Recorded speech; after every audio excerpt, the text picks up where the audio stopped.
Begitu juga dalam bidang akidah. Adakah kita nak menolak, aku tak mau belajar tauhid, aku tak mau belajar akidah, tak mau belajar kitab tu kerana semata-mata ada fahaman-fahaman yang lari daripada akidah ahli sunnah wal jamaah? Jangan demikian. Jangan demikian. Dan kita ketahui bila kita belajar untuk satu tempoh yang lama dan tahap yang tinggi, kita akan menemui aliran-aliran yang bersifat firqah-firqah yang membawa bid'ah dalam akidah. Lahirnya Mu'tazilah, lahirnya Jahmiyah, lahirnya Ruwaibidah, lahirnya apa lagi kita kata Qadariyah, lahirnya Jabariyah, lahirnya Mu'attalah, dan pelbagai-pelbagai aliran dan cabang-cabang akidah yang dibid'ahkan oleh ulama-ulama Islam, ulama-ulama silam daripada kalangan ahli sunnah wal jamaah. Kita hari ini tak mau belajar kerana kehadiran dan kewujudan firqah-firqah ini. Jangan buat kesilapan. Dengan hadirnya firqah inilah kita dapat menilai yang mana satu yang benar, yang mana satu yang salah, yang mana satu yang batil, yang mana satu yang tak batil, yang mana satu yang syubhat, yang mana yang tidak ada syubhat padanya, yang mana mentajsim, yang mana tidak mentajsim, yang mana tasbih, yang mana tidak mentasbih. Begitu juga dengan ilmu fiqh. Adakah kita nak menolak untuk mempelajari ilmu fiqh pada hari ini semata-mata bila kita belajar ada pelbagai aliran, ada pelbagai cabang mazhab dalam agama kita? Aku nak tahu satu hukum saja, mazhab ni kata harus. Aku nak tahu satu hukum ni saja, mazhab ni kata makruh. Aku nak tahu satu hukum ni saja, mazhab ni kata haram. Hak betulnya hak mana? Soalan yang sama, pertanyaan yang sama. Hak ni kata haram, hak ni kata makruh, hak ni kata haram. Celaru sungguhlah mazhab ni. Kalau lagu ni anda tak memahami latar belakang sejarah pendiri-pendiri, pengasas dan tertubuhnya mazhab ini, bahkan kalau ambil satu mazhab pun tak mampu kita nak pelajari daripada awal sampai akhir. Kalau kita katakan hari ini kita di Malaysia ini sinonim dengan mazhab Syafi'i sekalipun, kadang-kadang pengakuan kita mazhab Syafi'i, tanya nama sebenar Imam Syafi'i pun kenal ke tak? Tak payah lagi metod dia, kaedah dia istinbat hukum. Nama sebenar Imam Syafi'i kadang-kadang tak lepas dah. Imam Syafi'i, dan nama dia Syafi'i, Syafi'i. Apatah lagi nak ingat, nak kenal, nak pelajari kitab-kitab dia yang pelbagai. Siapakah ashab-ashab dia yang mengukuhkan pendirian mazhab Imam Syafi'i. Dan kita hari ini baru belajar sinonim dengan 4 mazhab.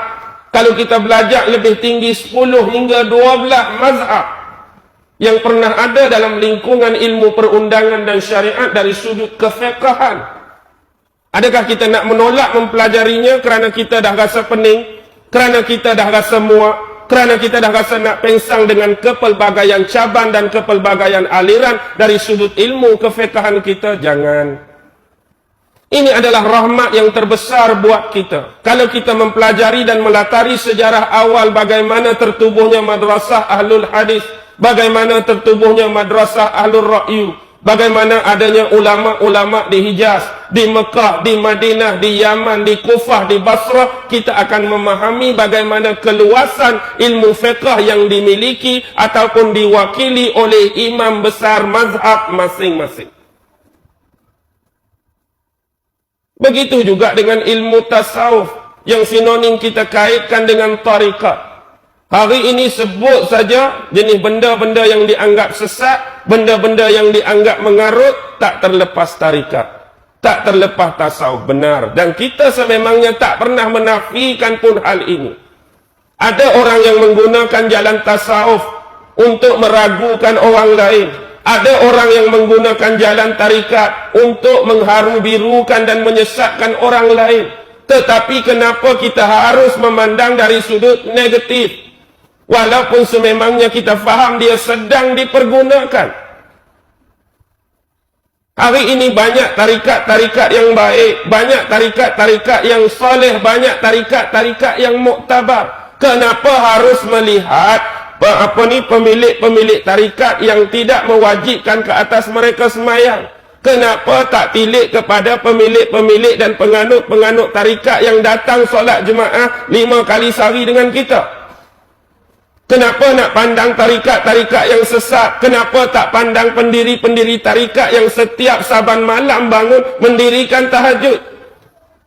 Kenapa nak pandang yang karut-marut sedangkan di kalangan kita ada pendiri tarikat yang tak berhenti setiap hari baca Quran? Kenapa perlu pandang yang menyeleweng? Kenapa perlu memandang yang salah? Adakah ini skeptis kita apabila kita menolak dan tidak menerima satu-satu aliran? Sifat kita suka mencari keburukan dan perkara yang tidak baik pada dia. Ini bukan kebenaran. Ini adalah satu kesilapan. Begitu juga dalam bidang pengkajian agama. Anda akan dapat lihat pelbagai daripada kitab aliran masing-masing. Dan hari ini bukan jalan yang mudah, bukan jalan yang senang, bukan jalan yang amat menyelesaikan kita untuk menuduh ketidakbenaran, kesesatan, kesalahan, kebatilan dalam agama-agama lain sebelum anda benar-benar memahami apa yang dikatakan sebagai comparative religion. Hari ini dah jadi skeptik bagi manusia bila dia pegang satu benda, dia anut satu benda, dia wakili satu benda. Memang inilah yang akan jadi, dia tetap akan teguh dan berpegang pada apa yang dia percaya. Begitu juga dengan penganut agama lain, dia akan berpegang dengan apa yang dia akidahi, dia akan berpegang dengan apa yang dia beriman, dia akan berpegang dengan apa yang dia percaya. Lalu untuk membezakan apa yang dikatakan benar, apa yang dikatakan betul, anda perlu menyelusuri apa yang terkandung di dalam kitab suci masing-masing. Bukan lihat kepada akhlak, bukan lihat kepada kelakuan pengamal dan penganut dia. Ini satu kesilapan. Hari ini bila kita nak cari kebatilan dan kesalahan satu-satu agama, jangan tengok penganut. Kalau tengok penganut, apa akan jadi pada agama kita? Orang luar pada agama Islam, orang non-Muslim nak belajar Islam, orang non-Muslim nak kenal Islam, tapi tak tiun pada agama, dia tak tiun pada kitab, tiun pada penganut, lepas ke tak lepas agak-agak. Aku duduk dalam agama Hindu, ramai orang minum arak. Bila nak pergi test dengan Islam, tak ada pula orang Islam minum arak. Ya, ada ni. Tak ada orang Islam minum arak, bang? Ada juga. Ingat, okey. Aku duduk dalam agama Kristian, hari-hari penganut kami berzina. Nak pi try agama baik, ingat ke tak ada orang Islam berzina? Tak ada keadaan ni. Ada juga. Macam tak okey pula. Ingat dalam agama kami ni, ramai orang yang menipu, ramai orang putar belik, ramai cah keting kawan. Masuklah agama yang baik. Pi tengok, orang Islam tak menipu orang ke bang? Menipu juga. Selama mana kita tengok penganut dan pemeluk tak selesai masalah. Sebab kadang-kadang apa yang dilakukan, apa yang diamalkan oleh penganut dan pemeluk tak sama dengan apa yang agama dan apa yang diakidahkan itu diajarkan. Dalam agama mana-mana